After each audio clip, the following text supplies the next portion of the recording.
Bueno, esta semana voy a dar yo las clases. Los que me conocen saben que hacerlo sentada se me es muy difícil para mí. Entonces, bueno, voy a tratar de ver si puedo hacer todo de pie. Bueno, esta semana vamos a hablar un poquito de lo que son los procesos de absorción, como un poco de algunas aplicaciones, lo vamos a ver de a poco, porque no vamos a poder dar toda la información junta, pero un poco la idea de esta clase es ver más o menos qué definiríamos como absorción, cómo haríamos las isotermas de absorción, y eso sería más o menos hoy, qué tipo de formas pueden tener, qué puede significar qué forma tengan las isotermas, qué información nos pueden dar desde el punto de vista macroscópico. En principio vamos a hablar desde el punto de vista macroscópico porque se van a dar cuenta que uno simplemente viendo un isoterma puede estimar interacciones, pero tampoco puede establecer mecanismos, ¿sí? Vamos a ver que podemos darnos cuenta si tiene más o menos afinidad por superficie, pero no vamos a poder establecer, bueno, lo que está pasando acá es esto, simplemente viendo algo macroscópico. La idea es que el jueves veamos un poco de cómo ajustar, qué tipo de modelos ajustan algunas de esas isotermas, que ya vamos a ver de qué se trata. Y después, bueno, Marcelo seguirá con algunas cosas asociadas a esto de absorción y después, de nuevo, volveremos a la parte de los sitios activos de la superficie, pero queríamos cambiar un poquito para cambiarle un poco el ritmo al curso, que no sea el... Bueno, como dice, vamos a empezar con absorción. Vamos a ver si logro que me... Sí. Y dentro de las preguntas que se van a encontrar cuando uno habla de absorción son todas esas que están ahí, que no las vamos a resolver hoy a todas, por supuesto, pero sí, la primera pregunta sería ¿cómo vamos a definir formalmente absorción? ¿Sí? Ya Marcelo les comentó algo, pero todavía no tenemos una definición formal. ¿Cómo elegir un material absorbente en función de lo que para uno lo quiere a ese material absorbente? ¿Cómo averiguar cuán efectivo es ese material absorbente para retener? Ahí yo puse contaminante, pero en realidad no tiene por qué ser un contaminante, puede ser algo que yo quiera absorber para una otra función. ¿Y cómo cuantificar esa retención? Por lo tanto, lo que vamos a hablar un poquito es de procesos de absorción, concepto de absorbante y absorbente, cómo cuantificar, cómo lo hacemos experimentalmente, que si bien después eso va a tener el apoyo de la parte del laboratorio, porque si bien a uno le parece que, bueno, sí, mezclo esto y lo hago, la gente que hace isoterapia de absorción a diario, les podrán decir que no es tan fácil como que lo hago y al otro día hago y me sale como yo quiero, hay un montón de factores a tener en cuenta. Vamos a hablar después, no hoy, pero esta semana, de algo de teoría de las isotermas de absorción, es decir, más que todo de teoría, serían los modelos con los cuales ajustaríamos y qué significa que ajusten esos modelos, y vamos a hacer algunos análisis de algunos casos particulares.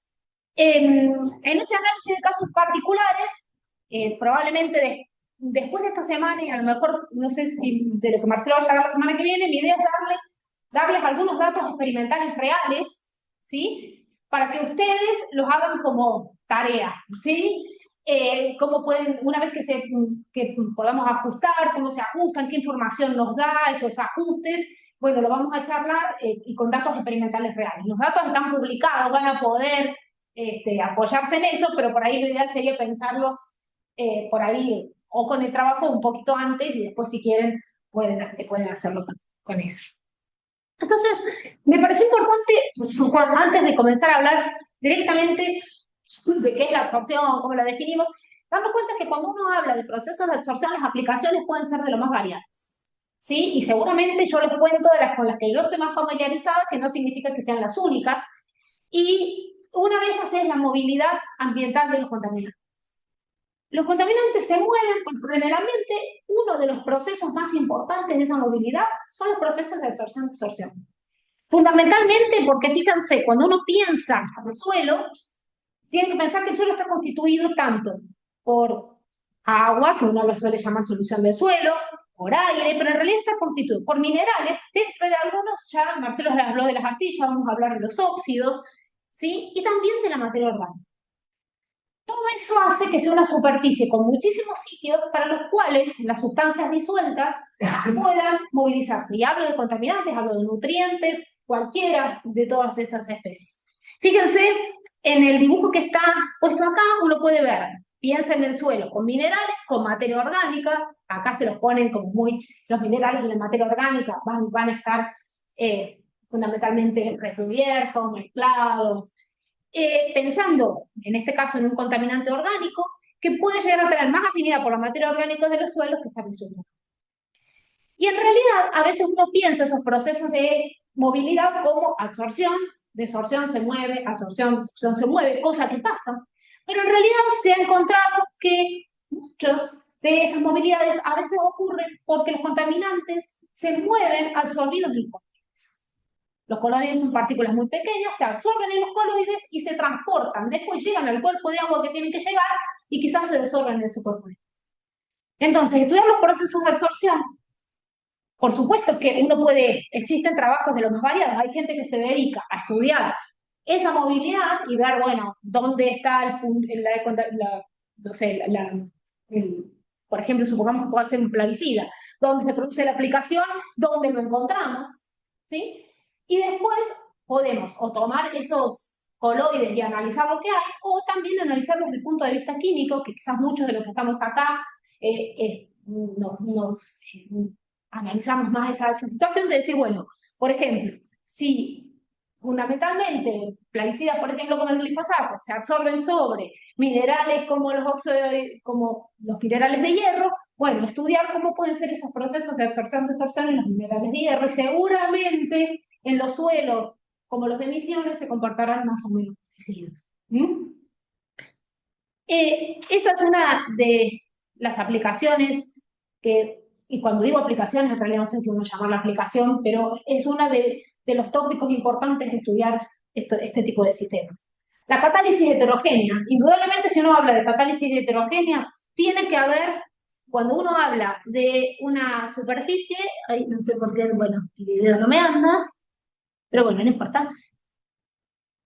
Siempre digo no me importa, pero sí me importa.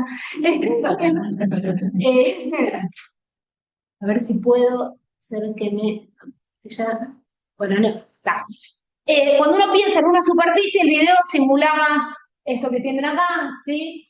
Y cuando uno piensa, ya sea que esté en fase gaseosa o no, lo que estamos hablando es de que los reactivos se absorben en un sitio de un catalizador, y ese catalizador lo va a llevar por otro camino, ya sea dividirlos o ya sea hacer la reacción química que necesita para que después el producto se desorbe, ¿sí?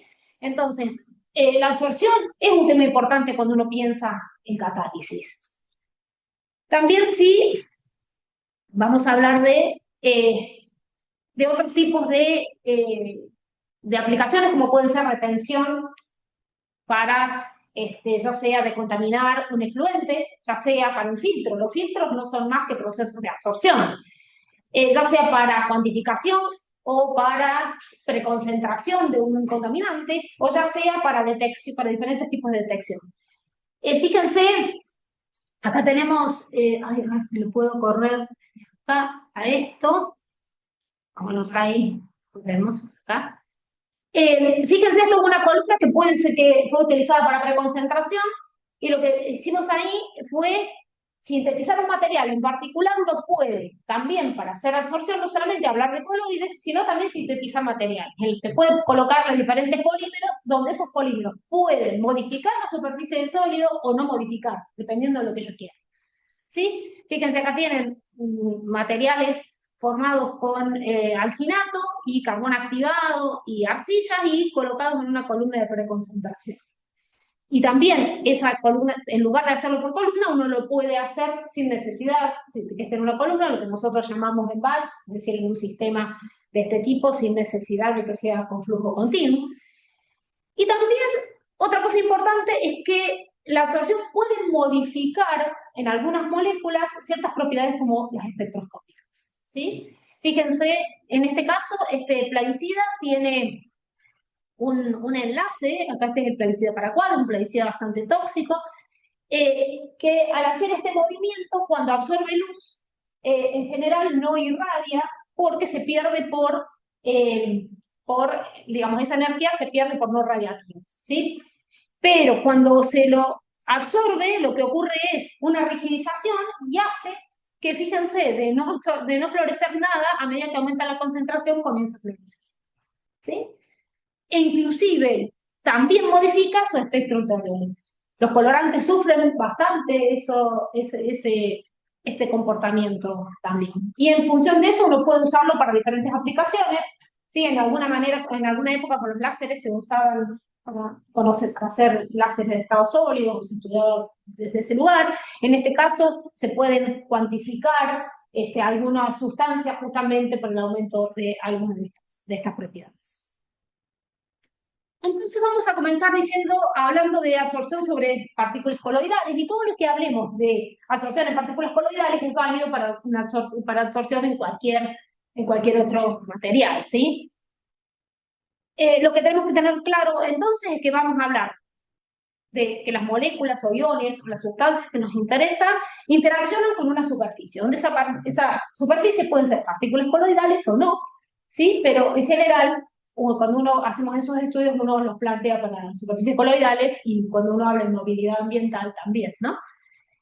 Y a veces uno puede encontrar una discriminación entre adsorción, cuando habla de que esa partícula coloidal ofrece una superficie, y se suele usar el término de absorción cuando esa partícula es, por ejemplo, una macromolécula, ¿sí? Que puede ser, no sé, una proteína o algo de eso, pero en realidad en algunos trabajos van a encontrar que para no discriminar tanto usan el término absorción. Y van a encontrar que en muchos lados se usa simplemente absorción. Pero a veces si encuentran en la terminología absorción, tiene que ver con la incorporación adentro de algunos poros o adentro de algunas calidades de una molécula, como podría ser inclusive los ácidos úricos. Bueno, Marcelo ya les mencionó algo, que cuando uno habla de una sustancia que va a interaccionar con una superficie, se la suele llamar adsorbato, ¿sí? Y acá les hago una discriminación extra. Estas discriminaciones tienen que ver por si lo leen en algún libro, ¿sí? En general todo el mundo usa adsorbato y adsorbente, y acá lo que les plantea es que el adsorbato es cuando la especie ya está absorbida, el adsorbente es la superficie, y el adsortivo es lo que se va a absorber. En general es muy raro encontrar esas tres terminologías.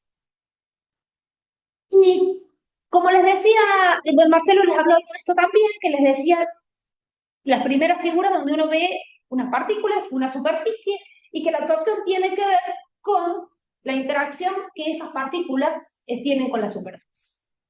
¿Por qué no vamos a empezar a hablar, digamos, de lo que sí me gustaría hacer, no una gran discriminación, porque vamos a ver que después podemos hacer algunos paralelismos, pero cuando nosotros hablamos de absorción de gases, lo importante es una manera de estudiar la absorción de manera más simple, porque no tenemos disolventes. ¿Sí? Entonces, cuando nosotros pensamos en gases, pensamos en una sustancia gaseosa que ve una superficie, que tiene un sitio, va y se absorbe, y no tiene que pensar en nadie más. ¿Está bien?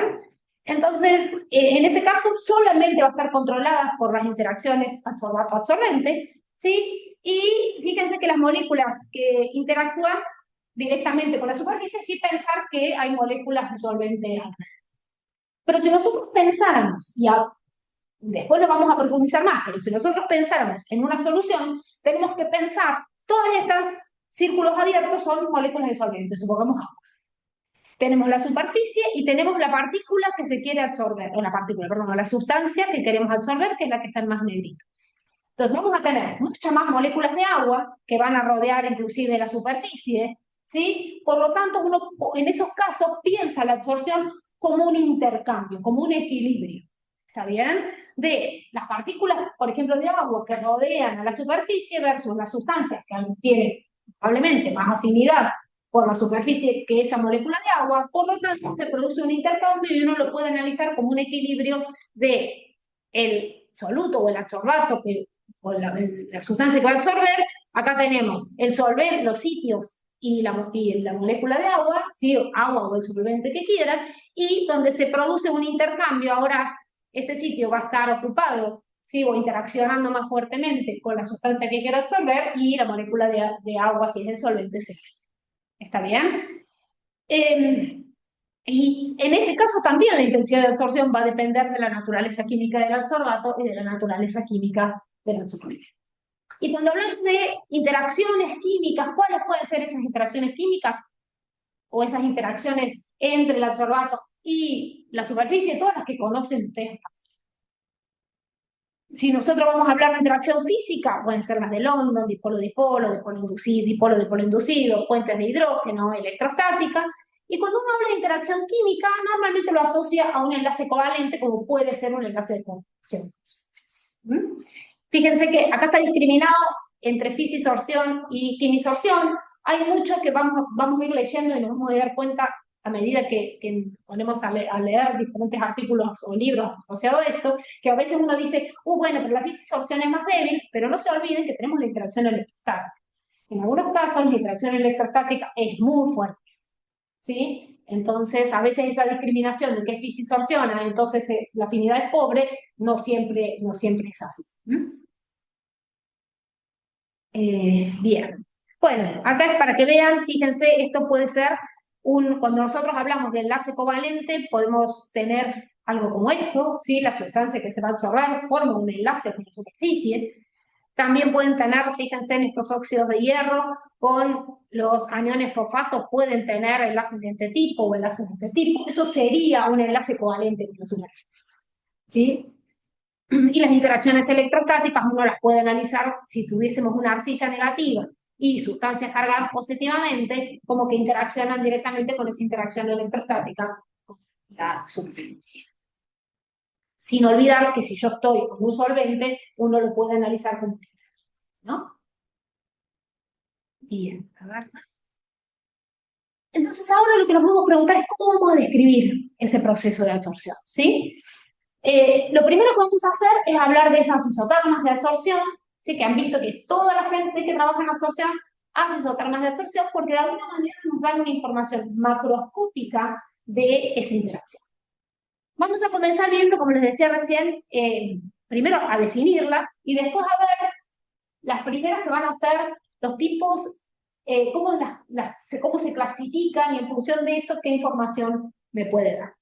Si uno lo definiera formalmente a isoterma de absorción, la definiría como la relación en el equilibrio, y fíjense que está en rojo, porque eso es importante para definir un isoterma.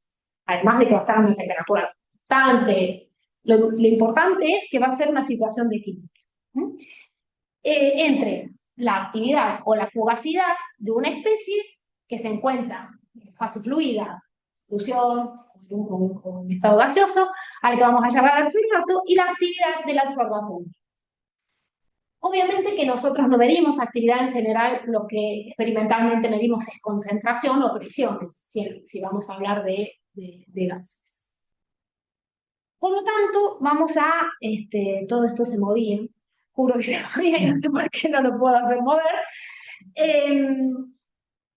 Cuando uno habla, dijimos de equilibrio de absorción, eso quiere decir que si vamos a empezar a hablar solamente de, primero de gases para hacerlo más simple, ¿sí? Vamos a decir que una sustancia que está en estado gaseoso se encuentra con un sitio superficial y voy a tener un equilibrio, ¿sí? Un equilibrio químico tal cual como el que ustedes conocen hasta ahora, que vieron en química general, y que termina en ese adsorbato unido a un sitio, ¿sí? Eso es un equilibrio, eso quiere decir que la velocidad de formación de la absorción es igual a la de la desorción cuando nosotros hablamos de una isoterma de absorción. Vamos a empezar a usar algunas definiciones, ¿sí? Para que después cuando hablemos todos hablemos el mismo idioma. ¿Qué definiciones vamos a dar? Vamos a hablar, por ejemplo, de qué es la cantidad absorbida. Vamos a definir la cantidad absorbida, normalmente es la cantidad de adsorbato unida por unidad de masa.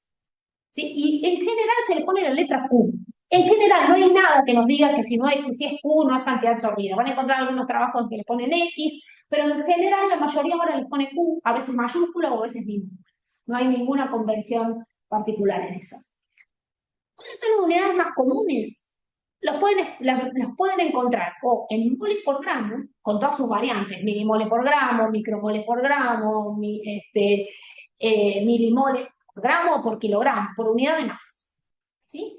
Y también lo van a encontrar también, sobre todo en algunos contaminantes expresados en gramos de sustancia absorbida por gramos de superficie, de sodio. ¿Sí? gramo sobre gramo y con todas sus variantes, ¿sí? Miligramo por gramo, microgramo por gramo, nanogramo por gramo en función de la superficie. Si uno lo expresara en moles, una cosa importante, se puede ver también que a veces si uno necesita, en lugar de expresarlo por gramos, suele expresarlo por área, ¿sí? Por área de la superficie del mesófilo. Lo único que tenemos que saber es cuánta área tiene una determinada masa o un gramo de sólido, y lo único que hago es reemplazar esa masa por área por gramo, ¿está bien? Entonces la puedo expresar por área. Si la expresamos por masa y queremos hacerlo, tener una expresión de eso, va a ser la cantidad absorbida, va a ser igual al número de moles, ¿sí? De esa cantidad absorbida sobre la masa de ese sólido.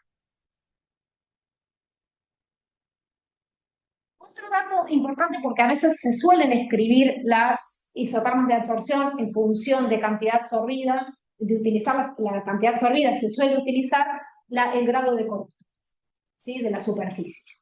¿Y eso qué significa? El grado de cobertura uno lo puede definir como la cantidad absorbida del equilibrio sobre Q máximo. ¿Qué vendría a ser Q máximo? Q máximo sería la cantidad máxima de adsorbato que puede ser absorbido en esa masa. ¿Qué sería la cantidad máxima a todos los sitios que tiene? ¿Está bien? Entonces uno lo puede poner, si uno supiera todos los sitios, el grado de cobertura sería cuánto se absorbió versus la cantidad máxima de la cantidad de sitios que tengo. Entonces, eso es ese grado de cobertura. Ya bueno, y acá están las definiciones. Cuando uno escribe una isoterma de absorción, que como decía, están siempre en condiciones de equilibrio, uno la puede expresar o por la cantidad absorbida en función de la concentración, por ejemplo, o el grado de cobertura en función de la concentración. ¿Está bien? Vamos a empezar, como les decía hace un rato, a hablar un poquito de el comportamiento empírico, es decir, experimentalmente, qué forma pueden tener las isotermas, y vamos a empezar con gases para evitar el tema del solvente. Y vuelvo a insistir con esto de que no se olviden que las isotermas están en condiciones de equilibrio. ¿Está bien? Porque parece una obviedad, pero si uno pone cantidad absorbida en función de la concentración en equilibrio, de la concentración, y no estoy en el equilibrio, estoy dando una información que no es la correcta. Bien, como les decía, vamos a empezar hablando de fase gaseosa, con qué nos podemos encontrar, y vamos a decir, como les decía al principio, que cuando uno habla de fase gaseosa es más fácil porque tenemos una superficie, tenemos la sustancia en fase gaseosa y tenemos esa interacción entre la superficie y la fase gaseosa, y la superficie, y esa interacción va a depender de quién sea el adsorbato y quién sea el adsorbato. Por supuesto que condiciones experimentales como la temperatura también son importantes, sobre todo si vamos a hablar de una isoterma, ¿sí? Entonces, cuando uno plantea una isoterma, siempre una de las condiciones es a qué temperatura hice la isoterma. Y clasificación de esas isotermas, ¿en función de qué? En función de la forma. Fíjense, acá les dice que en 1940 se clasificaron 5 tipos, ¿sí? Que actualmente están en uso, y en 1985 se adicionó uno más.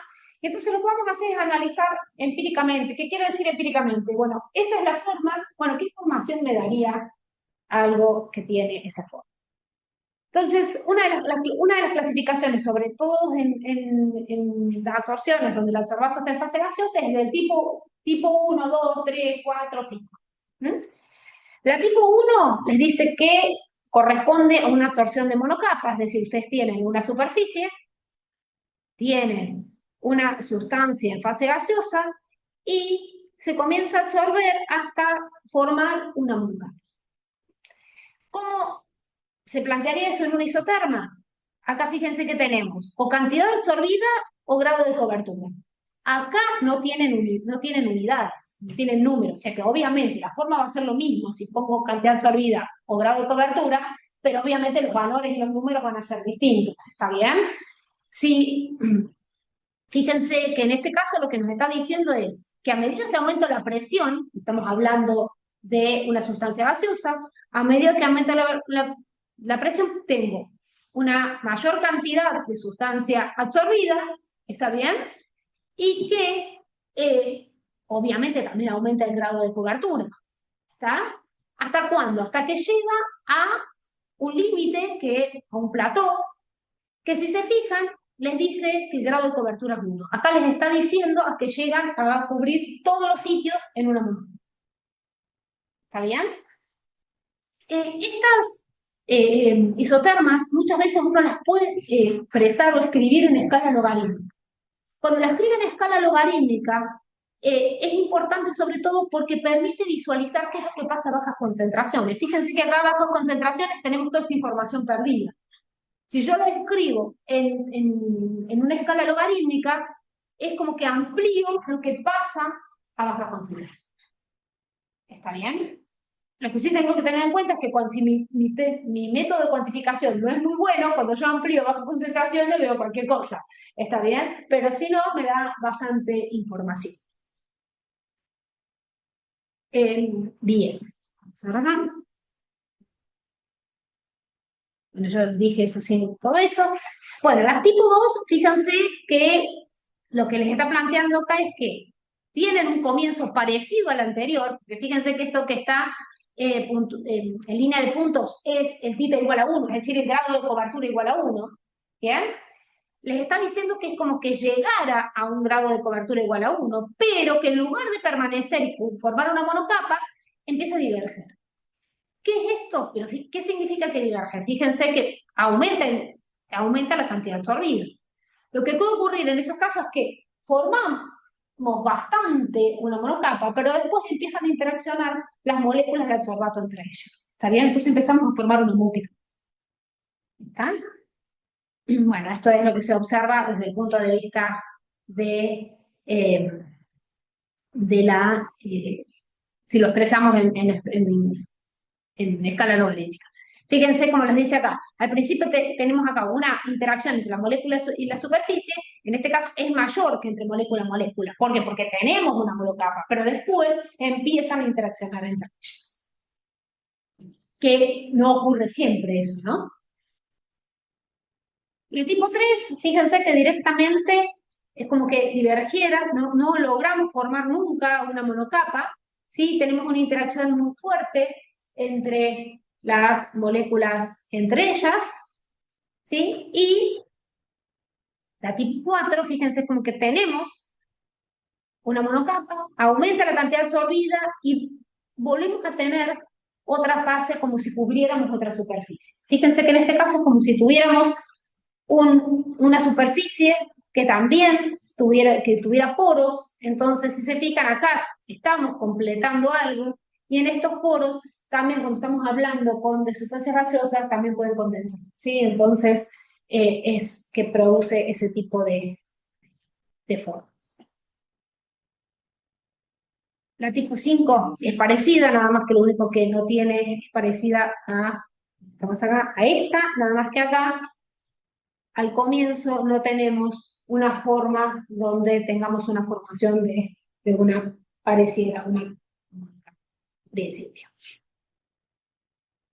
Y por último, esta que se adicionó más adelante, fíjense que es como si tuviéramos absorciones escalonadas, es decir, como que cubriéramos y saturáramos unos sitios, volviéramos a absorber interacciones entre ellos y saturáramos esa segunda capa, como si formáramos otra capa, y después vuelve a crecer la absorción y como si fuéramos completando capas en cada uno de ellos. Fíjense que con lo que les dice, cada escalón representa como si fuese uno.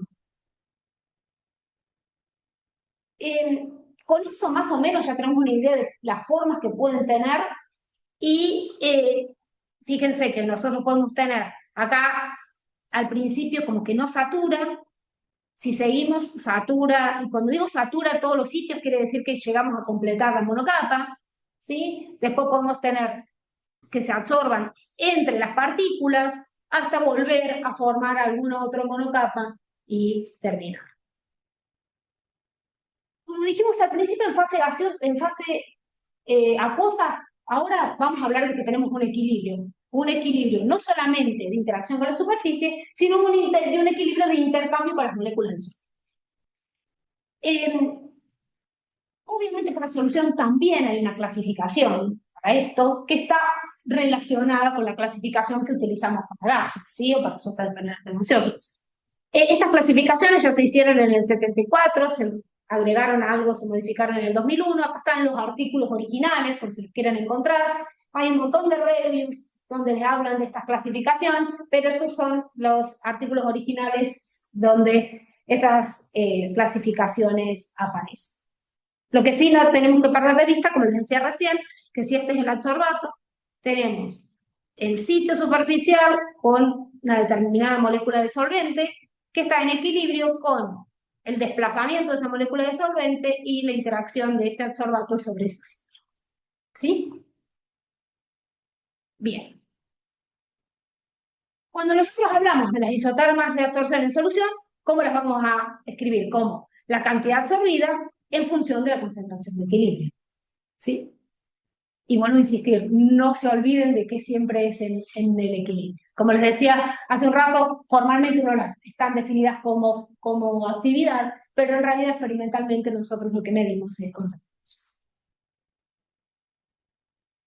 Bueno, las clasificaciones, en este caso en lugar de ser tipo 1, 2, 3, etcétera, se llaman S, L, H y C, pero van a ver que tienen una correspondencia con ese tipo 1, 2, 3 y 4.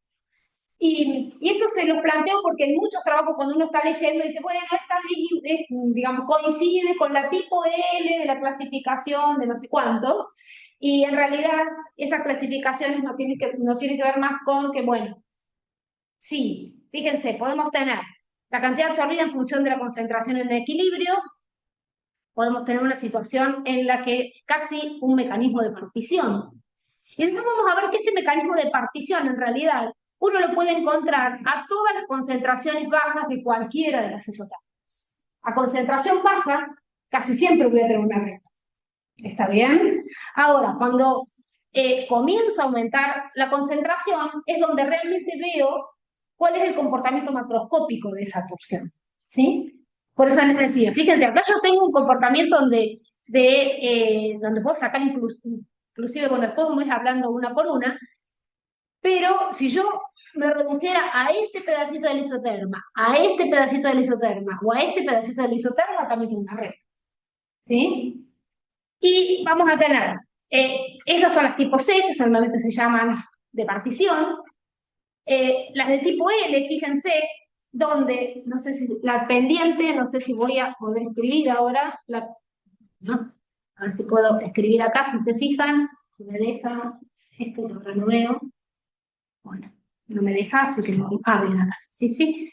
Acá vamos a escribir. Fíjense, si ven en esto, la pendiente va disminuyendo. ¿Está bien?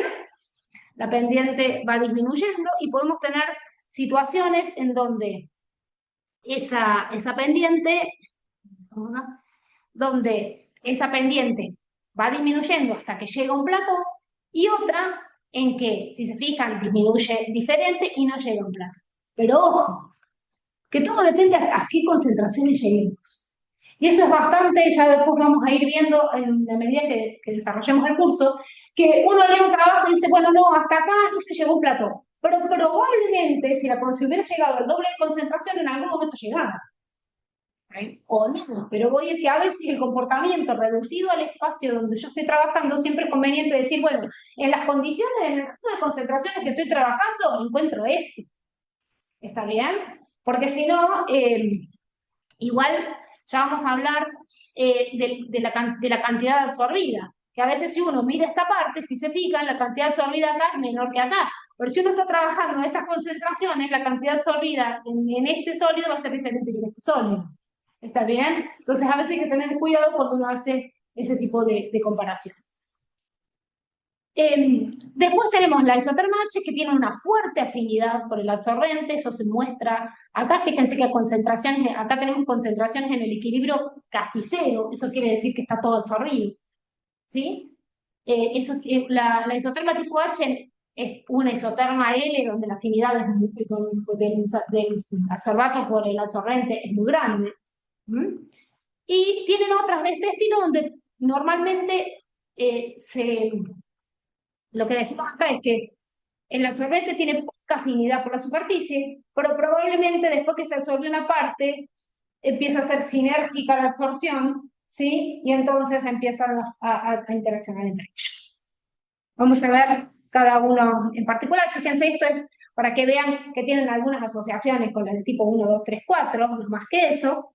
Eso es lo que les decía. Pero fíjense lo que les decía yo de las tipo H, que tienen una alta afinidad. Es una del tipo L, pero con una alta afinidad.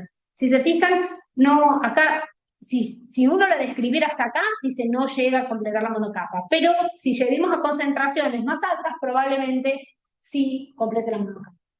O puede que, dependiendo de la sustancia que yo tenga, empiece a interaccionar entre ellas e inclusive pueden llegar a tener una segunda. ¿Está? Fíjense en el tema de la sinusoidal que veíamos recién. Puede ocurrir que no tenga mucha afinidad por la superficie, que puede ser el caso de un contaminante determinado que no tenga afinidad por esa superficie. Fíjense en este caso, que acá tenemos moléculas de agua, se absorbe sobre esta superficie, pero puede que a lo mejor haga un entorno no polar que haga que después se favorezca esa absorción. ¿Está bien? Entonces, cuando nosotros vemos esto, si se fijan, las pendientes acá son diferentes, no son así, si son así, lo que podemos tener acá justamente es eso. Es, normalmente, el adsorbato no tiene afinidad por esa superficie, pero cuando logra absorberse, empieza a tener sinergia entre ellas. O puede también, sí, bueno, en este caso no hay otra. Ya podemos ver algunos ejemplos para que puedan ser más claro. Y eso que les decía, fíjense, el de la del tipo C, o C tiene una pendiente constante. Normalmente la constante que uno puede calcular acá como la pendiente, la calcula, a veces se la denomina directamente KD, y no hay que perder de vista que a bajas concentraciones lo más probable es que siempre tengan este tipo de cosas. ¿Sí? Fíjense en ejemplos prácticos, miren, estas son las concentraciones, esta es la absorción, yo creo que es la absorción de paraquat sobre una sobre la arcilla muy modularita, la arcilla cargada negativamente, el paraquat tiene carga positiva. Fíjense, estas son las concentraciones iniciales, en micromol por litro, 25, 75, 100, hasta 300. Miren las primeras 1, 2, 3, 4, 5 concentraciones. Es 1, 2, 3, 4, 5, hasta 150 micromol por litro. ¿Cuál es la concentración en el equilibrio acá? En estos primeros 5 puntos. ¿Me siguen lo que les estoy preguntando? Esta es la concentración inicial. Le puse la arcilla.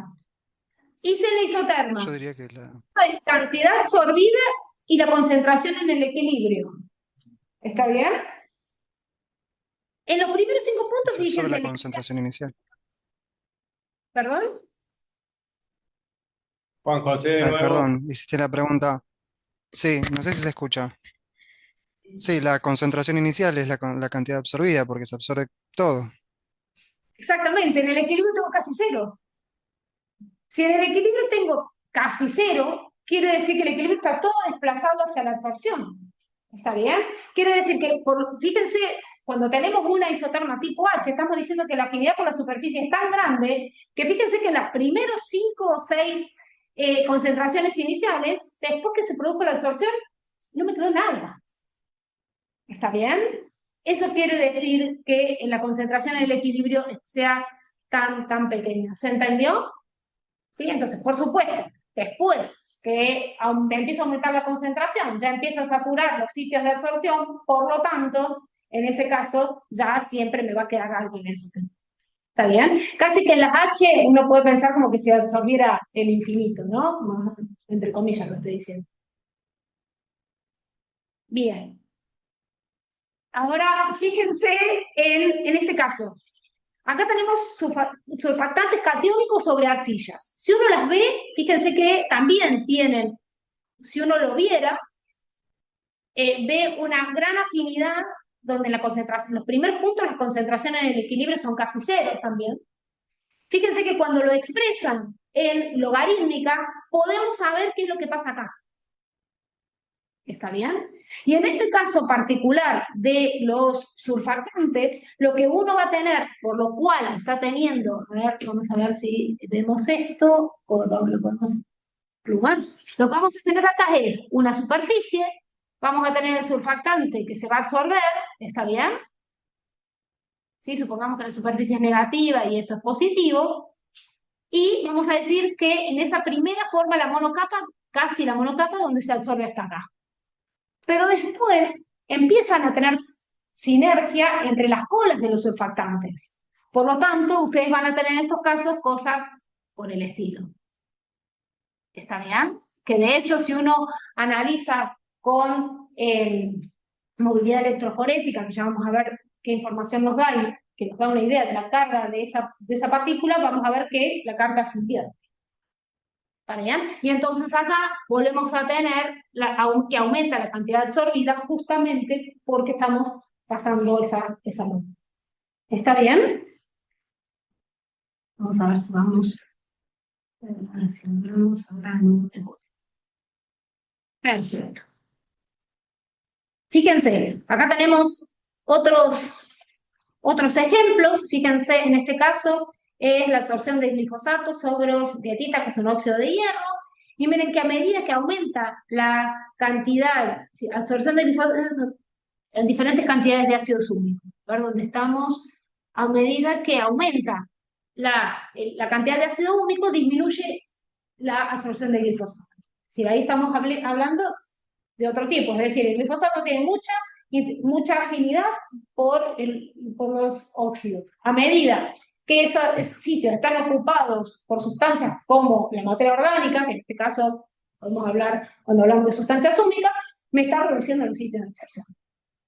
Entonces, esas modificaciones me sirven a mí para conocer mecanismos. Si yo miro solo la isoterma, por ahí no me da información. Ahora, si le varío el pH, si le varío las fuerzas iónicas, si le varío la presencia de otras sustancias, puedo por lo menos estimar cuáles son los sitios de preferencia de ese absorbato sobre esa especie. Más allá, obviamente, de infrarrojo y otras técnicas más efectivas, ¿no? Fíjense que acá también tenemos la absorción de un plaguicida en suelos. Y dependiendo del pH y dependiendo de la materia orgánica que tienen esos suelos, la absorción. ¿Está bien? Ahora, ¿eso de qué va a depender? Va a depender, en el caso de los suelos, por supuesto, si tenemos que aumentar la materia orgánica, el plaguicida o la sustancia que me interesa se absorba, más o menos va a depender de quién sea. O sea, que conocer la entidad química del absorbato y conocer la entidad química de la superficie es bien importante al momento que yo quiera conocer qué es lo que ocurre en esa interacción. Fíjense, en este caso lo que hacemos es, fíjense, todas estas también tienen una pendiente muy importante. ¿Está bien? En este caso es la misma arcilla memorial de lo que han visto hasta ahora, encapsulada en alginato. ¿Está bien? En este caso, el biopolímero no afecta a la superficie. Si hubiéramos utilizado quetosano, sí. Sí, dependiendo de cuál sea la sustancia que yo utilice, puedo modificar o no la superficie de ese sólido. ¿Está bien? Entonces, en este caso también se comportan de manera parecida, porque adentro de encapsulada siguen comportándose, dejando sus cargas expuestas, ¿sí? De la misma manera que en suspensión. Bien. ¿Hacemos un descanso ahora o quieren? ¿Cómo están? ¿Son muy cansados? ¿Tienen mucho sueño? No es lo que yo percibo de este lado. Yo les voy diciendo, pero de todas maneras, ¿van bien? Bueno. Una cosa importante que a veces se trabaja es el cálculo del delta H de estos procesos de absorción. Y van a encontrar millones de informaciones. ¿sí? Dentro de ellos, muchas veces se plantea si el delta H es positivo o el delta H es negativo, puede pasar esto de una fisisorción o de una quimisorción. A mí me parece a veces un poco exagerada las conclusiones que se sacan de ese lado, pero sí tenemos que tener en cuenta que la información va a ser distinta si nosotros estamos analizando absorción de gases, si estamos analizando en solución. ¿Por qué? Fíjense en la absorción de gases. Si nosotros hablamos de absorción, la termodinámica sigue valiendo, ¿sí? Es decir, el delta G de absorción va a ser igual al delta H de absorción menos T por delta S. Pero si tenemos sustancias gaseosas y la absorbemos sobre una superficie, sí, nos damos cuenta de que estamos produciendo un orden. ¿Está bien? Entonces, si estamos ordenando, el delta S de absorción, la absorción de gases va a ser siempre menor que cero. Si esto va a ser siempre menor que cero, para que la absorción se produzca, no queda otra que el delta H sea siempre menor que cero. Cosa que no nos va a ocurrir en solución, porque en solución no siempre la absorción implica un orden, porque todo depende de qué es lo que ocurra con el solvente. ¿Está bien? Entonces, dependiendo si en solución el solvente también se ordena o se desordena, eso va a hacer que ese delta S de absorción puede ser positivo o negativo, por lo tanto, el delta H de la absorción cuando el proceso es en solución puede ser positivo. ¿Está bien? Fíjense que si nosotros hablamos de moléculas donde podemos tener al principio moléculas en solución donde el solvente esté perfectamente ordenado y que cuando esa sustancia se absorbe, el solvente se desordena. A veces el orden y el desorden no siempre depende del absorbato, sino también depende del solvente, como en cualquier, inclusive en muchos de los procesos de solubilidad. Bien, lo que les quería contar ahora es cómo se hace un isoterma de absorción en el laboratorio, y yo creo que con eso terminaría hoy para no seguirles con la parte de teorías de isotermas. ¿Cómo hacemos un isoterma en el laboratorio? Para poder hacer un isoterma en el laboratorio, primero tenemos que ver en qué condiciones llegó al equilibrio. ¿Está bien? Porque si no, no voy a hacer un isoterma. Entonces, lo primero que tengo que tener claro es hacer una cinética de absorción. Es decir, poder hacer un estudio donde voy a hacer la absorción a diferentes tiempos. ¿Hasta cuándo? Hasta que la cantidad de soluto en el sobrenadante o de absorbato en el sobrenadante no cambie. Eso quiere decir que ya a ese tiempo llegué al equilibrio. Bien, eso puede ser 1 hora, 2 horas, 24, 2 días, dependiendo de quién sea el absorbato y de quién sea el absorbente. ¿Está bien? Una vez que yo sé que llegué que en esas condiciones se llegó al equilibrio, bueno, planteo hacer la isotermia de absorción. Es decir, lo que voy a hacer es poner en contacto el absorbato, el absorbente y agitar el tiempo necesario para que llegue al equilibrio. ¿Bien? ¿Qué cosas tengo que tener en cuenta cuando hago esa absorción? Dependiendo para qué la quiera. Pero sí, el pH. ¿Por qué el pH? Porque si mi absorbato o mi absorbente o los dos cambian sus cargas o su grupo funcional en función del pH, no va a ser lo mismo hacer la absorción a pH 5 que hacerlo a pH 10. ¿Sí? O sea que eso es algo que tienen que tener claro antes de hacer cualquier isotermo. La fuerza iónica también es importante llegado el momento de esa interacción, ya vamos a ver cuando recordemos un poco lo de doble capa eléctrica, y vamos a ver cómo puede variar esa interacción cuando variamos la concentración de los iones.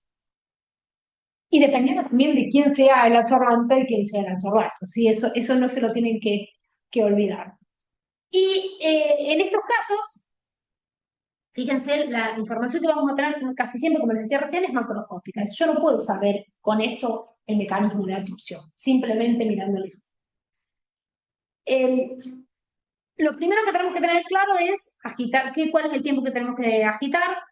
Agitamos, ponemos en contacto. Ahora vamos a ver cuando hagamos el práctico de laboratorio, de qué maneras podemos hacer una isotermia. Si variando el sólido, si variando la concentración, y en tal caso, si dan lo mismo o no. Por supuesto que van a dar lo mismo, pero es importante, esas cosas lo vamos a hacer cuando hagamos el práctico, ¿sí? vamos, una vez que terminamos el tiempo en el que llegó al equilibrio, y acá un poco lo que charlamos la otra vez. Lo ideal es centrifugar, porque no tenemos, a menos que el sólido que esté utilizando, por ejemplo, en el caso esa de las perlas, ni siquiera tengo que centrifugar, ¿está bien? Porque si decantan directamente, no necesito centrifugar. Si necesito entre centrifugar y filtrar, experimentalmente siempre es mejor centrifugar para no colocar experimentalmente un tema más que es el filtro.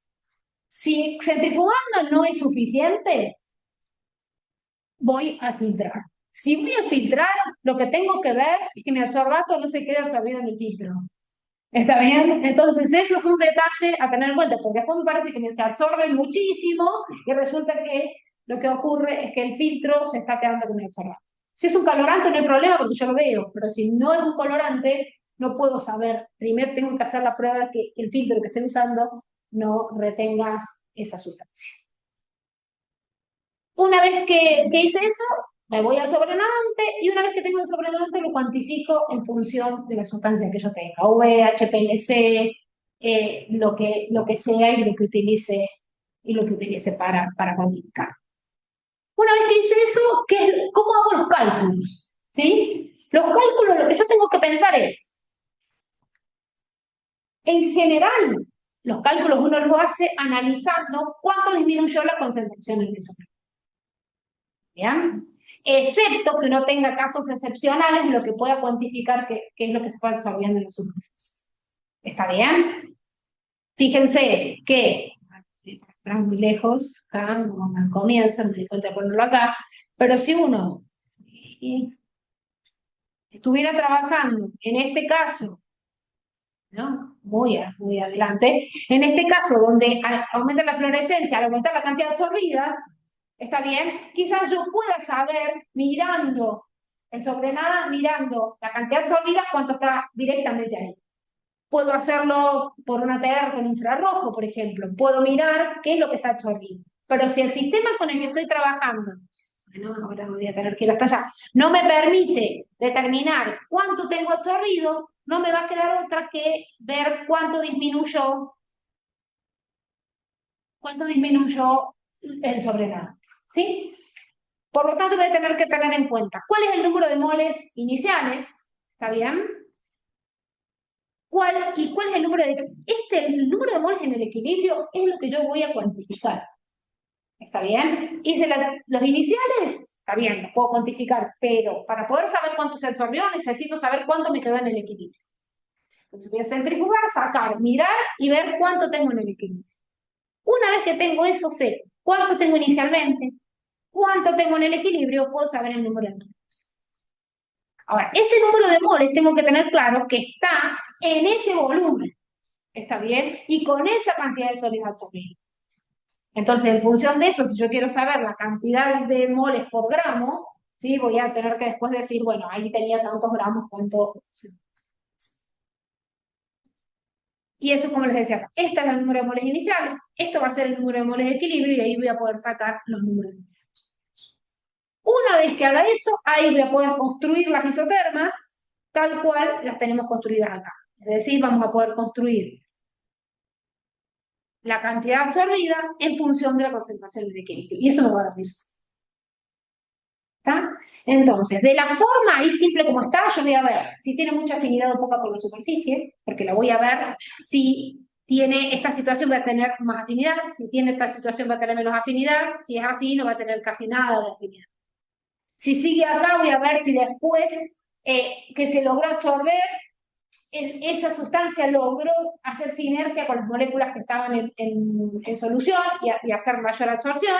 Entonces, lo que me va a dar, eso es una idea de cómo es la afinidad, por lo menos y además, cómo más o menos se va produciendo la absorción, si voy a llegar, si en ese rango de concentraciones al que llego al máximo, si logro saturar todos los sitios o no, si me interesa analizar eso también, ¿sí? Todo depende de lo que yo quiera hacer. Pero en general, lo ideal es hacerlo en el mayor rango posible para después dar respuestas, como les decía recién, si yo tengo una isoterma, ¿dónde estamos acá?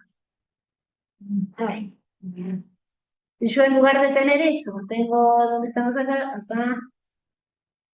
Acá, acá. Si yo tengo un isoterma que va así, ¿sí? No es lo mismo estar analizando para saber cuándo se absorbe más acá que estar analizando acá. ¿Está bien?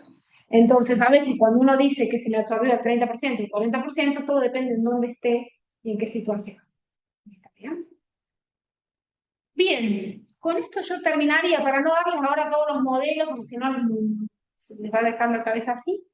Y esto es lo que vimos recién. Sí, yo con esto terminaría por no darles tanta información y todo. Sí, dudas ahora sí, ¿no?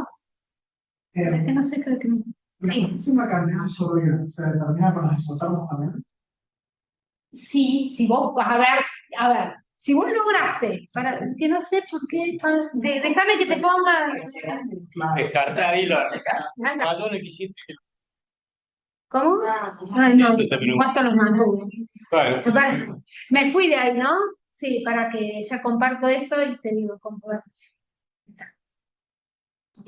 Vos si lograste hacer en el rango de concentraciones que vos, si en el rango de concentraciones, esto también, vamos a ir hasta algún ejemplo, si en el rango de concentraciones que vos trabajaste, llegaste hasta ahí, vos decís, no, sí, es que acá, es que ahora, ¿cómo? F10. No sé qué pasa, Julio.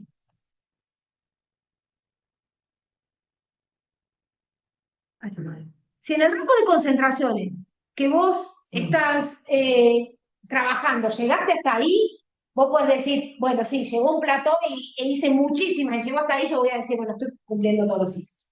Por otro lado, también depende del sólido con el que trabajás, porque con las arcillas, por ejemplo, vos podés saber muy bien en función de un dato que se llama capacidad de intercambio catiónico, que te da una idea de la cantidad de equivalentes de cargas negativas que tiene, vos podés estimar más o menos para esos gramos cuántos sitios podés llegar a tener.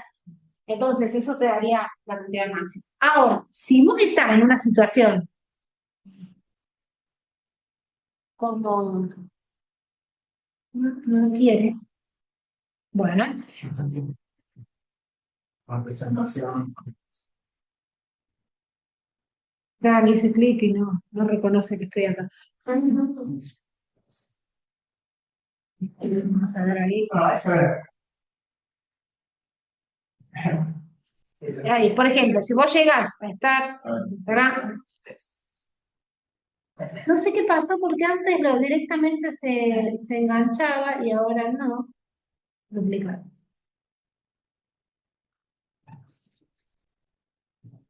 Ahora, si vos estás acá, por ejemplo, acá, ves que vos hiciste ese isoforma. Ahí el máximo no lo tenés. Podés estimar. Digamos, vos podés decir, bueno, supongamos que esto se comporta como tal modelo y entonces, supongamos que lo podemos ver después pasado, lo voy a ajustar por lambda y me ajusta bien, voy a pensar que si yo aumento, la forma va a ser esta, el Q máximo va a ser este. ¿Está bien? Puedo estimar en función de eso. Vas a cometer más errores. Si en el otro caso, nadie te puede negar que ese es el Q máximo. ¿Está? Pero si vos no tenés eso, lo podés llegar a estimar. Y ahí en más, bueno, vos podés decir, bueno, sí, creo que el Q máximo es este y que los sitios son estos. Sí. Sí. Pero yo estoy diciendo esa pregunta. ¿Cuál es el paso de eso? ¿Vamos para eliminarlo? Dependiendo de lo que quieras. Si vos querés, si vos quisieras tomar ese contaminante y disolverlo para eliminarlo, va a depender de cuán fuerte sea esa interacción. ¿Sí? Pero si esa interacción no es tan fuerte, sí podés eliminar. Por ejemplo, vos podés llegar a tener un contaminante, por ejemplo, en el caso del 2,4-D. El 2,4-D se te va a absorber al carbón activado a pH bajos. ¿Sí? Cuando vos empezás a aumentar el pH, empezás a protonar y entonces esa interacción se debilita. ¿Está bien? Entonces vos podés hacer la absorción y a pH altos disolverlo. Absorbes a pH bajos, disolves a pH altos. ¿Está bien? Eso sí se puede hacer. Inclusive para hacer la preconcentración, vos decís preconcentras a pH 3 y lo liberas a pH de 9 o 10. Entonces, eso es bastante común, que vos puedas absorber y disolver con el pH. Es más, si te quisieras además evitar un solvente orgánico. ¿Está bien? Después, hay otros contaminantes que es muy difícil. Por ejemplo, para con las arcillas tiene una interacción muy fuerte, sacarlo de ahí no tiene, no le cambia la estructura con el pH, así que cambiando el pH no podés. La interacción es muy fuerte, o sea que con solventes orgánicos, además, o si lo sacás de ahí, con solventes orgánicos no, que yo creo que en ese caso, si vos quisieras eliminarlo, te conviene, no sé, quemarlo, está bien, entonces te va a la atmósfera, entonces, bueno, ahí depende de lo que vos tengas, depende de lo que vos tengas. Hay todos unos estudios también, por ejemplo, en el caso de arsénico, que hacen macetas y ladrillos o asfaltos o cosas así. Es decir, supongo yo que se asegurarán primero de que no hay ningún tipo de lixiviación desde esos lugares, pero sí como tratar de hacer con eso que absorben algo para Y no un uso. darle un uso y que no vuelva al ambiente de ninguna manera. Supongo yo que harán algún estudio de lixiviación. Sí. Hola, buenas tardes. Una pregunta, profe. Sí. Bueno, aparte de todas las condiciones y las características químicas que se deben tener en cuenta para este proceso de absorción, también no sé si se tiene en cuenta o se desprecia, no sé, las características, algunas características físicas como la morfología, el número de poros, diámetro y esas cosas. Esas cosas sobre todo, supongo yo que es cuando se hace la absorción de gases, ¿sí? Sobre todo por el tamaño de poro o el lugar, o si te interesa que se... En general, a ver, muchas veces hacen los estudios de área o de área B, que la han conocido, la han escuchado, que tiene que ver y que te muestra también la porosidad, pero en realidad cuando estás en solución, muchas veces no importa tanto el área, como en el caso de la absorción de gases, como los sitios activos. Por ejemplo, en el caso de las arcillas, si vos hicieras un estudio de áreas, tienen un área con nitrógeno, con las áreas B, te da un área súper chiquita. Pero en solución absorbe muchísimo, aunque en solución la absorción es muy superior a lo que tiene que ver con el área, porque está dada por la interacción electrostática positiva-negativa. Entonces, el tema de la porosidad o los datos de área asociados a eso, creo que tiene más que ver con la absorción más en gases que cuando uno trabaja en solución.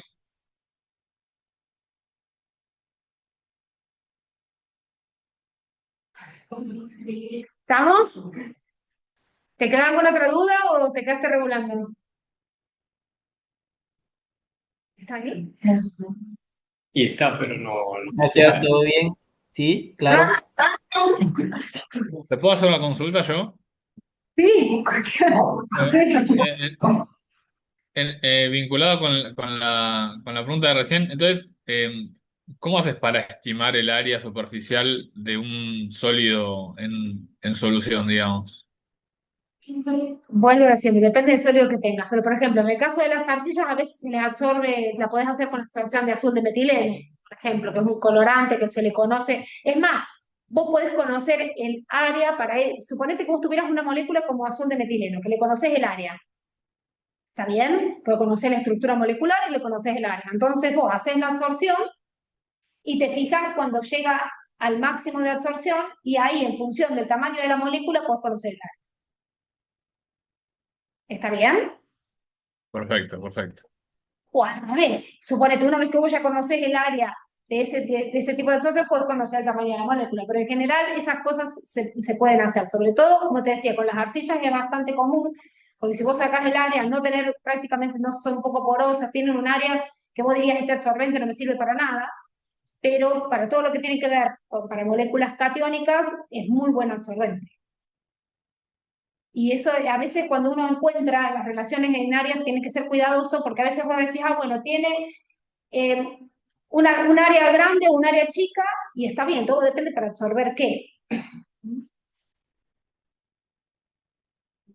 Déjame agregar una Sí. cosita. El área depende del sólido, obviamente, y depende de la molécula que se trae. Bueno, en el caso de las arcillas, acuérdense que eran todas láminas que estaban apiladas, y si uno no logra separar esas láminas, el área entre las láminas no es activa. Entonces, eso es lo que pasa cuando uno mide absorción de nitrógeno, por ejemplo, en sólido, en arcilla de esta, el nitrógeno se va a las zonas bien externas y no se mete entre las láminas. Entonces va a detectar un área de 20 metros cuadrados por gramo, 50 metros cuadrados por gramo, porque es los bordes principalmente de las arcillas y no ve las láminas. Ahora, si uno está absorbiendo una molécula que se mete entre las láminas, el área activa ahí es la que corresponde a todos los espacios esos interlaminares, y eso es de 800 metros cuadrados por gramo o algo por el estilo. Entonces también depende, la superficie específica, depende de la sustancia que uno va a absorber. Entonces, si uno va a absorber una sustancia que se esté metiendo entre esas láminas, de nada sirve medir por absorción de nitrógeno, porque la absorción de nitrógeno no testea esa zona, esa superficie. Uno tiene que medirla con moléculas que realmente se metan donde se va a meter la molécula que yo quiero, ¿sí? Entonces, ahí uno tiene que saber más o menos cómo es el sistema y cómo medir el área. Por ejemplo, el área entre las láminas se puede medir con azul de metileno, se podría medir con paracuato, o con absorción de vapor de agua que se mete entre las láminas, y ahí sí da un área mucho más real respecto al área que tiene accesible la molécula que se absorbe, ¿sí? O sea, también hay que tener ojo ahí qué es lo que está usando uno para medir el área esa en la superficie.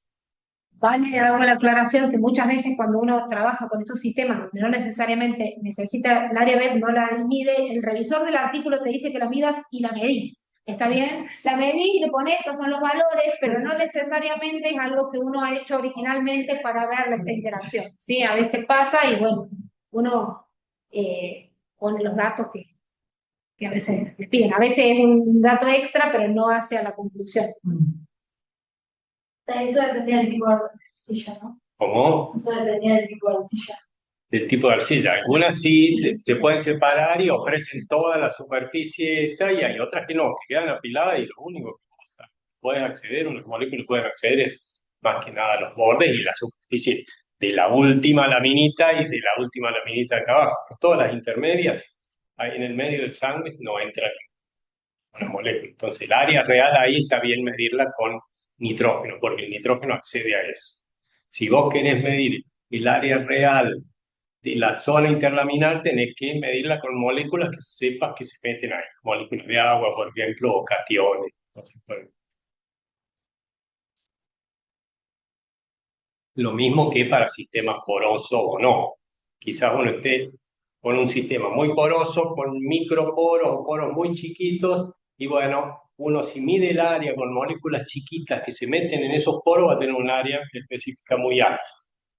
Pero después, si a ese sólido poroso le está absorbiendo una molécula grande de proteína, algo por el estilo, que no entra en los poros, y bueno, de nada te va el área, haber medido el área de los poros, porque el área accesible que tiene esos polímeros, las moléculas grandes, no es, por ejemplo, la poros. Uno tiene que más o menos imaginarse qué es lo que está absorbiendo y cuál es el sistema que está teniendo. Pero lo que no sé, por ejemplo, yo nunca trabajé con mesoporosos, si esos mesoporosos, el área B es un dato bien importante o no. Y funciona así, con los mesoporosos funciona bastante bien, el nitrógeno entra y puede medir el área ahí. Pero bueno, después, si vos vas a querer meterle un moleculón grande que no entra ahí, no te sirve. Claro. ¿Más dudas?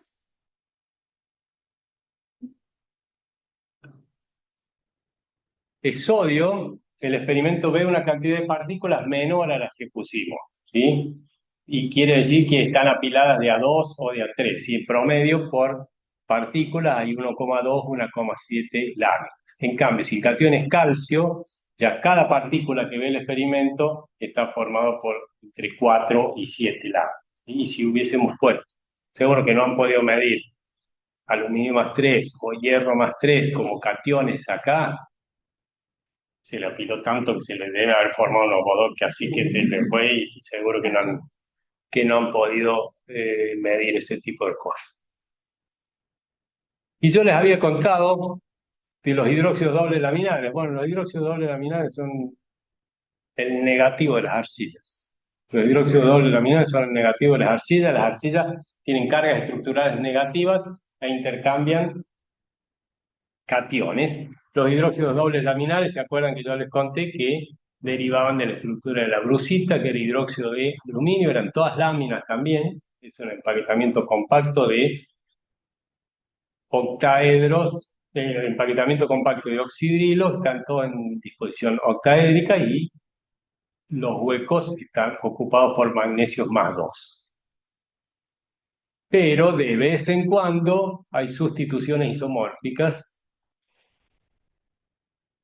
y ese magnesio más 2 puede ser sustituido por un metal con más 3. ¿Sí? Entonces, en cada punto donde hay sustitución se genera una carga estructural positiva en esta lámina. Acá también, y obviamente como la carga estructural, la carga que se genera es positiva, para que haya neutralidad en todo el sistema, entre las láminas se entran a disponer aniones. ¿Sí? Es el negativo de las arcillas. Lo que tienen estos hidróxidos laminares que son muy fáciles de sintetizar. Muy fácil de sintetizar. Las arcillas son muy difíciles de sintetizar, uno tiene que ir a buscarlas para sintetizar arcilla hay que hacer tratamiento hidrotérmico a 800, 900 grados centígrados con no sé cuánto tiempo y no es tan fácil. Esto uno mezcla hidróxido de aluminio y hidróxido de magnesio, lo deja un rato, una hora y ya. ¿Sí? Pero estas intercambian aniones, las otras intercambiaban cationes, ¿no? Y lo que tienen estas, fíjense, la fórmula general es esto. Sí, el X me está diciendo cuánto de los magnesio más 2 sustituyo por metales más 3 y esto me genera carga positiva en la estructura que es neutralizada por esos aniones. Lo que tiene esto es que yo puedo variarle al metal más 2, no necesito que sea magnesio, puede ser calcio, puede ser hierro más 2, cobalto más 2, níquel más 2, cobre más 2, zinc más 2, etcétera, etcétera. O sea que es una variedad para sintetizar estos materiales tremendos. Y el metal más 3 puede ser aluminio más 3, hierro más 3, cromo más 3, etc. Y entonces, si yo pongo, por ejemplo, a razón de magnesio más 2 y aluminio más 3, preparo una solución de cloruro de magnesio y una de aluminio, de cloruro de aluminio, y pongo en proporción 2 veces de magnesio y una vez de aluminio, y le agrego hidróxido de sodio, ahí precipita el sólido ese, bueno, va a tener esta estructura, que es una de las más estables, va a tener esta estructura donde 2/3 de los huecos octaédricos sean magnesio y 1/3 sean aluminio. Y va a terminar en la proporción que yo quiera. Si pongo un 10%, bueno, va a terminar siendo un 10% de los huecos van a ser aluminio y un 90% magnesio. O sea que le puedo controlar la magnitud de la carga, ¿sí? Puede ser que tenga más cargas positivas o menos cargas positivas, variándole la proporción entre el metal más 2 y el metal más 3. Estos son bastante interesantes, estos sistemas para estudiarlos, para trabajar con ellos, ¿no? Y bueno, esto es lo último, entonces, para que vean que son justamente el negativo uno de otro, arcillas catiónicas. Arcillas catiónicas son los filosilicatos que vimos al principio. Son catiónicas no porque tienen carga positiva, la estructura tiene carga negativa, pero se las llama arcillas catiónicas porque intercambian cationes. ¿Sí? Y las aniónicas son como los HDL, los hidróxidos dobles laminares, tienen en sí en su estructura cargas positivas, pero se las llama aniónicas porque intercambian aniones. De estos HDL existe la naturaleza. Hidrotalcita es un mineral que lo sintetiza, también los ha sintetizado desde hace millones de años. Nosotros hemos aprendido a sintetizarlo ahora hace poco. La naturaleza ya es un poco más canchera, ¿no? Lo que sí, nosotros podemos variarle la carga, las proporciones de cosas, que la naturaleza ya se le complica. Estos entonces intercambian cationes, son buenos absorbentes de contaminantes cationicos, son buenos para la purificación de alimentos, pues siempre captando cationes. Si ustedes tienen que captar aniones, tienen que venirse a este otro lado. Son buenos para liberación controlada de drogas catiónicas y liberación controlada de pesticidas, siempre cationes, ¿no? Acuérdense. En cambio, con las arcillas aniónicas, lo que serían es todo lo contrario, intercambian aniones, son buenos absorbentes contaminantes aniónicos, purificación de alimentos captando aniones, sí, liberación controlada de drogas, pesticidas, etcétera, siempre que sean aniones. Y creo que con esto estamos. Bueno, pregunten algo. Sí. Entonces, en el caso de las arcillas, por ejemplo, las catiónicas, no son tan buenas queriendo ser como absorbentes de cationes y yo después quiero reutilizar esa arcilla, o igual se puede hacer una manera de disolverlos. Si vos querés absorber un catión y ese catión tiene muchísima afinidad por la arcilla, vos lo vas a pegotear ahí a la superficie, te va a limpiar fantástico, te va a sacar absolutamente todo, pero cuando lo quieras desplazar de nuevo, se te va a complicar, se te va a complicar. Si son cationes orgánicos, que quizás vos los puedas calcinar, porque los silicatos estos se aguantan bastante temperatura y ese tipo de cosas. Son cationes orgánicos que a lo mejor, no sé, está la temperatura 300, 400 o algo por el estilo. Y ahí convertir todo eso en CO2 y agua es como que estás recuperando la arcilla. Pero si la afinidad es muy grande, no lo vas a poder recuperar intercambiándolo por otro catión. O si lo vas a sacar a ese, le vas a tener que meter otro que tenga más afinidad todavía y peor. Claro, peor. Sí, normalmente es así, pero si vos querés para purificar algo, que es lo que usan en los vinos, en los aceites, ese tipo de cosas, bueno, después o lo tiran o lo descartan o algo por el estilo, ¿sí? No creo que lo puedan reutilizar tan fácilmente. Las arcillas, la diferencia de una zona de otra, ¿en qué varía? ¿En la sustitución isomórfica? No es lo mismo usar de una región que de otra, en la estructura. Claro, hay monolitas acá en Argentina que son un poco diferentes a las monolitas de Estados Unidos, de Europa y ese tipo de la estructura es la misma, tienen sustituciones tanto en la tetraédrica como en la octaédrica, pero la magnitud de esa sustitución puede ser un poco diferente, no son exactamente iguales. O sea, todas las monolitas se comportan más o menos de la misma manera, pero no es exactamente lo mismo, ¿sí? No es exactamente lo mismo porque las sustituciones isomórficas que ocurrieron en Estados Unidos fueron diferentes a las de acá o cosas por. Juan José quiere hacer una preguntita. Sí.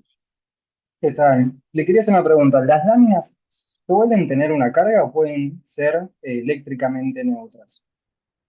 No escuché al principio. Si las láminas pueden tener carga, dijiste. Sí, ¿O pueden ser eléctricamente neutras o siempre quedan con alguna carga que hacen que después se intercale ahí un ion uniendo lo que son las distintas láminas. La estructura ideal,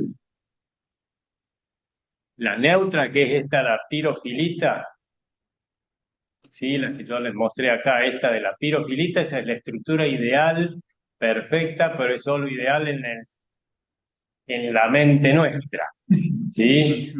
En la naturaleza, las pirofilitas de la naturaleza son prácticamente neutras comparadas con las otras, pero un poquito de sustitución normalmente tienen. No creo que se encuentre algún mineral en la naturaleza donde perfectamente la estructura sea la ideal que tenemos aquí. Pero las sustituciones son tan bajas que se comporta como si fuera prácticamente neutra. Lo que sí te digo, esta pirofilita, si vos la querés usar para absorber cationes, va a ser mala absorbente de cationes, porque como no tiene carga, no va a tener afinidad por cationes y no te lo va a traer. Quizás sea buena para captar alguna cosa un poco más hidrofóbica. Perfecto. Y las siguientes ejemplos, ¿no? Que tienen carga, las láminas tienen alguna carga. Uno cuando las aísla también con el catión que compensaría esa carga, ¿no? En esos casos. ¿Bordes? No sé si se escuchó. Los Si, bordes. por ejemplo, hidrelita sódica. Cuando uno la aísla, no la aísla eléctrica con esa carga negativa, sino que la capa Viene superior con que el tiene la sodio. carga negativa. Viene con el sodio enganchado acá de este lado y enganchado de este Perfecto, lado. perfecto. Ok, ahí me quedó Sí, claro. sí, Sí, sí, sí. Si vos tenés 10 gramos de hidrelita, es hidrelita sódica, con el sodio que te está neutralizando ahí. Sí. perfecto. Otra La cosa última pregunta.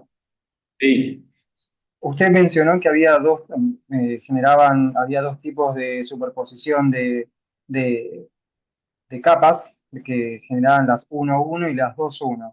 Esto sería que, por sí, ejemplo, tengamos tetraédrica, octaédrica, tetraédrica, si esa es la 2,1, serían como sanguchitos que se van poniendo uno encima del otro, en el que se van intercalando entre cada una de estas láminas los iones. Y si no, sería la 1,1, en la que tengo tetraédrica, octaédrica, tetraédrica, octaédrica, y en el medio se van intercalando los iones. ¿Sería así? sí, sí. Lo que sí en la 1,1 es más difícil que vayan los iones. Por esto de Ok, los puentes de hidrógeno que se forman, se atraen tanto, esta 1,1 está muy fuertemente unida a otra 1,1, a otra 1,1 y ya no entra tanto agua y iones. Sí, son más perfecto, me queda difíciles claro. de separar. Si se separan, sí Excelente. pueden llegar a entrar iones. Muchas gracias. Y lo que me olvidé de decirles antes de irnos, a ver, cuando sacamos las cuentas acá por las reglas de Pauling y ese tipo de cosas, este oxígeno acá, cualquiera de los oxígenos de acá, está re cómodo de acuerdo a Pauling, ¿sí? Porque el oxígeno tiene dos cargas negativas y tiene una neutralizada por ese silicio y otra neutralizada por ese silicio, está cómodo. Estos de los bordes acá, si cortamos una de estas láminas, los de los bordes no quedan cómodos para nada. ¿Sí? Este de acá, por ejemplo, está unido a un silicio que le neutraliza una carga, pero del otro lado no tiene nada. Este oxígeno acá del borde va a ser muy reactivo.